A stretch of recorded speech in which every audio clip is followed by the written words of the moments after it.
Hello, everyone. Welcome to the 2023 BIPOC Perioperative Leaders to Know Recognition Awards interviews. My name is Carissa Brewster. I am the staff writer for Whitman Partners. And today we have Cenyellia Goodwill, who is an interim director of surgical services. Welcome. Thank you so much. It's a pleasure to be here. Well, I tell you what, that takes us way, way back. I started off, my daughter was a preemie who was born 1 pound and 11 ounces. Healthcare was not my major at that time. It was electrical engineering. But then I watched the nurses take care of her and her being in the hospital for an extended amount of time. I think it was 92 days to be exact. And then I realized, you know what, I want to do something in healthcare. I want to give back. And so hence I started off, I looked into programs to see what could I get into and find one of the community colleges in Louisiana, and just kind of happened upon between an LVN and also surgical tech. And I chose to go the surgical tech route. Couple of different reasons, but I went the surgical tech route. Awesome. So does your background in electrical engineering, has that ever come into play with like your perioperative leadership or nursing when you were nursing? A little bit when it comes to like some of the things like generators and electrical appliances and things like that. Yeah. But for the most part, actually, I'm loving healthcare. I would say yes, I have. It was 2 young ladies that were vying for a leadership position, and the minority had more of the qualifications, but she was not given the position. I actually sat on the panel, and everybody enjoyed her, really liked her panel as far as the staff and as far as other leaders. But then when it came down for the decision to be made, she was not given that position. For me, I feel that in situations like that, you have to remain professional, of course, but you have to be articulate and proactive. So with that, I just felt like, you know, at that point, I spoke to a person that was part of the decision who I thought was, you know, I considered a friend of mine. And you just got to call it out professionally. You got to be empowered so that there's no misunderstandings about what it looks like to the masses. And so had that conversation. Of course, they had already made the decision. The young lady, you know, she was really distraught. I ended up having a conversation with her, and I said, you know, don't stop. Just continue to keep your eye on the prize and continue to do what you would like to do. But don't ever let one person just say no, and then you just go with that. You have to keep going, because we know that a lot of times you're told no, but somebody's going to come back with a yes. Well, I would say to me, it means you have to be inclusive of everybody, and that's totally inclusive. So whether it's underrepresented groups, whether it's gender, it's race, it's socioeconomic status, whatever it is, it has to be inclusive of everybody, including sexual orientation. To me, you don't see a lot as far as your perioperative leaders in the operating room. You don't see a lot of minorities. And it's getting to be a little bit fewer, but you have to just keep going. You have to keep trudging, because a lot of the patients you see are minorities, whether they're African American, they're Asian, they're Hispanic. You have to just keep going. So you see it, and you do look around sometimes when you go to these meetings, and you realize there's really not a lot of people that look like me. Would I like to see more that look like me? Of course, everybody would. But you just keep doing what you're doing, and you just know that I've gone before to help maybe somebody else that comes behind me. I would say education. You have to educate about DEI, and you got to be proactive with promoting and getting past their own biases. So once you realize that there's a lot of good people out there from all ethnicities, but you just have to be willing to get past whatever biases that they have. So you have to educate on that. I would say plan and utilize good time management. Get you a mentor so that you're not reinventing the wheel. There's somebody out there We all know that perioperative services is a vast world, and there's BIPOC leaders everywhere. So get you a mentor, practice good, effective, clear communication, and always close the loop. Communication is going to be your best friend throughout everything. And know your leadership style. When there's conferences and there's seminars and workshops, get certified and make sure that you're there. You're trying to learn everything that's coming. Do not have a blind eye to anything.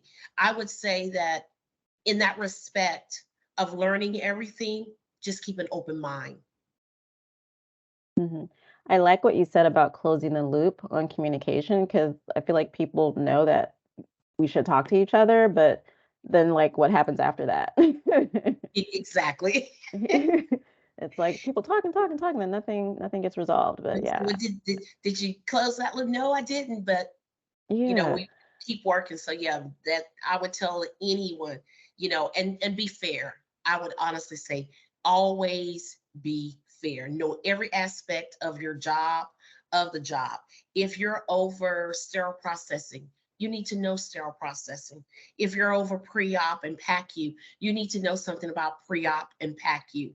So know every aspect of your job and surround yourself by people who sometimes have a little bit more knowledge than you. yeah. Don't be afraid to be someone that, you know, maybe you're not the quote unquote smartest person in the room, so to speak. But I surround yourself by all the others that are smarter. Yeah, yeah. I would say you have to leverage those relationships and personal relationships that you have.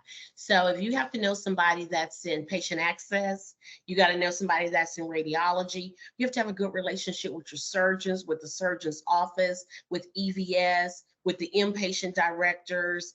You got to get to know your staff and your surgeons. So with that being said, I would say make sure that you leverage those relationships. Make sure that you work with it. If you have to put somebody and you can't because of the staffing, so you can't have, say, quote, a navigator, a surgical services navigator, utilize one of your charge nurses. I actually had the pleasure of putting together a project where I wanted a surgical services navigator to kind of help coordinate everything in there while I'm also trying to watch HCAPs and everything. And it just wasn't in the cards for me to get an FTE for it. So what I did was I actually was able to take someone out of pre-op, work with them, and so they saw every patient. They worked with pre-op, they worked with patient access. We had a meeting with patient access to try to get patients their quotes a little bit sooner so that you're not finding out a day or 2 days ahead that you've got to come up with $1,500 or $3,000 that you just don't have laying around. We worked with the doctor's offices on what we would need in order to post the case. So we knew we had to have an HMP within 30 days. And so if we didn't have it, we didn't put it in there in our system, which was an electronic system, so that it would push it ahead. It would actually send emails to the doctor's offices saying, we need a current HMP. So we made sure that there were labs, and you get all your patients to come in for a pre-op appointment. That way, if there's anything extra that you need, you can get it. Cases don't have to be canceled, and just good old fashioned customer service. Yeah, I mean, and also the surgical care coordination, isn't it different at like every facility? Like you walk into a facility and then like, oh, this is how you do it. So it must be hard to get used to a new process. You know what? You take a little bit from every facility that you've been at, and you use what works. And you can find some good out of everything that works at just a different facility. So that's always a good thing. Like a challenge. Get buy-in. That's the other thing. Always get Mm. buy-in from everybody that's involved. Um, have if you can have a float team so that you have an all boots on the ground approach, for that. Um, you want to look at things, and when I go back to talking about relationships, I had a couple of doctors, I took like the top 5 that were, not there on time, or because we looked at the reasons that we were not having first case on time starts. Surgeon late, surgeon tardiness was the main reason. I leveraged those relationships with the doctor, just, scrub sink rounds. Hey, doc, how are you doing today? Oh, Cece, I'm doing okay. And it's like, oh, well, you had a case at 7:30. I was just checking. I wanted to make sure that you were okay. Oh, yes, I like to take my son to school. Oh, well, is it beneficial for you to maybe start your case at 8? Because you're only like 5 minutes late, and that would help you out. It would help us out, and you wouldn't look like you're late all the time. It's like, sure, could you do that? Sure, doctor. So we moved his time back to 7:45. And so it showed that, and believe it or not, he was literally 5 minutes late every day that he operated. And that was one of the things that we did. We sat down and looked at our schedule anywhere from 3 to 5 days out, just to make sure we had everything. We had pre-op there, we had sterile processing there, we had the charge nurse for pre-op, we had the scheduler, the OR scheduler there, the charge nurse for the OR, we had materials. And our job was to find out what barriers we had, because we wanted to make sure we were ready to go when the doctor got there. Also, in that portion of it, there was an expectation. Anesthesia and the OR nurse would be in pre-op waiting when the doctor got there. That way, they weren't waiting on the OR, or they weren't saying, oh, the nurse was nowhere to be found. They had already seen the patient. They had already done everything. Anesthesia had already gotten their consents. The expectation is that they were there waiting when the doctor got there. And then I worked with our physician provider relations person, and also our chief of surgery and our chief of anesthesia. We got together and we formulated just a little memo that basically said, we were expecting doctors to be there 20 to 30 minutes before their surgery start. If they were not there 20 minutes before their surgery started, then we would give them a courtesy call. And it was just to get an ETA. Well, they didn't want you really calling them, so they would make it there. And you see them, they come in there, or they call you before you call them. Hey, I'm running about 2 or 3 minutes late, but I'm on my way. I'm in the parking lot. I'm turning in right now. So we got that, but we worked on it. We also worked with on-time case starts, and we had PACU come to the room and get the patient. And so PACU, we would call the nurse in the room, would call out to PACU. They would give a report to the PACU nurse. She would come in. So then you had the PACU nurse, the OR nurse and anesthesia and the tech, they would help move the patient to the bed, but then PACU and anesthesia would take them to the PACU. At that point, it gave the OR nurse time to start kind of finishing up that chart, getting ready for her next case. We had an all hands on deck. EVS came in, your float team came in, helped clean up the room. Everybody kind of got together, helped clean up the room, got all of the other stuff out. And then everybody that came in to help, they started helping to open. Well, that float team consists of a tech as well as a nurse.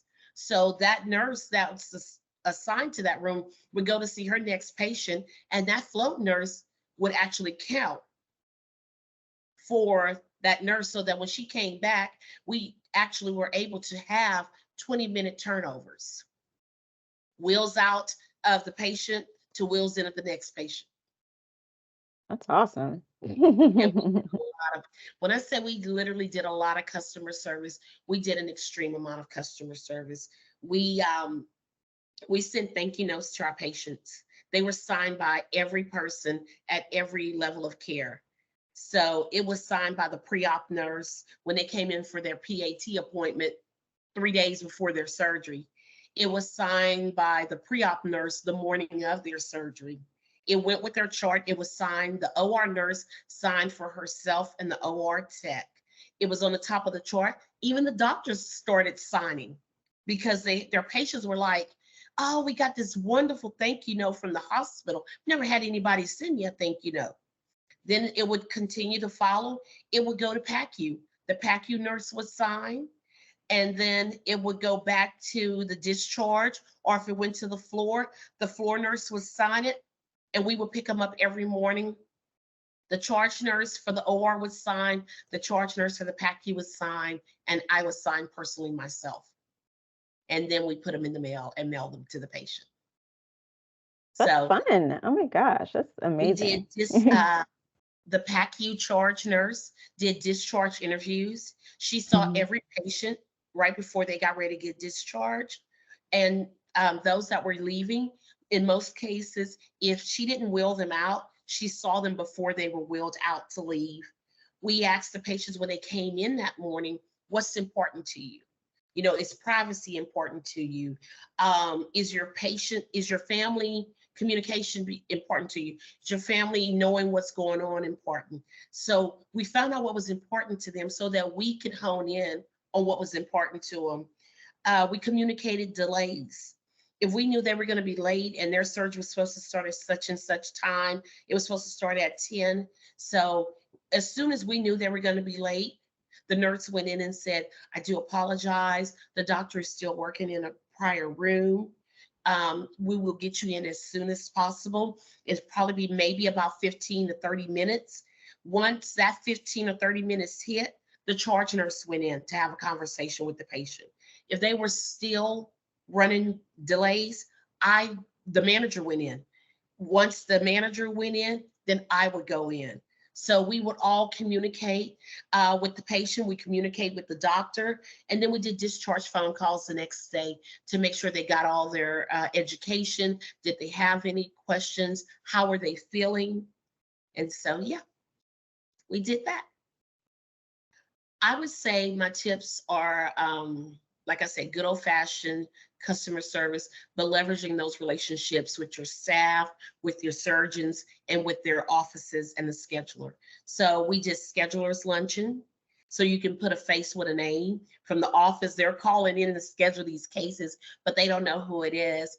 But just that good old fashioned customer service, and you make people feel like they matter. We always let them know, we know that you have a choice. We know the doctor's offices have a choice on where they schedule their patients. We also know the patients have a choice on where they like to go. So we leverage those relationships, and we just had good old fashioned customer service. We practiced everything with a smile, and we made sure if we did nothing else, we told every patient thank you. Well, thank you so much for joining me today. It was great to meet you, and you've shared so much useful information. I love it. Thank you. Yeah. I just enjoy it.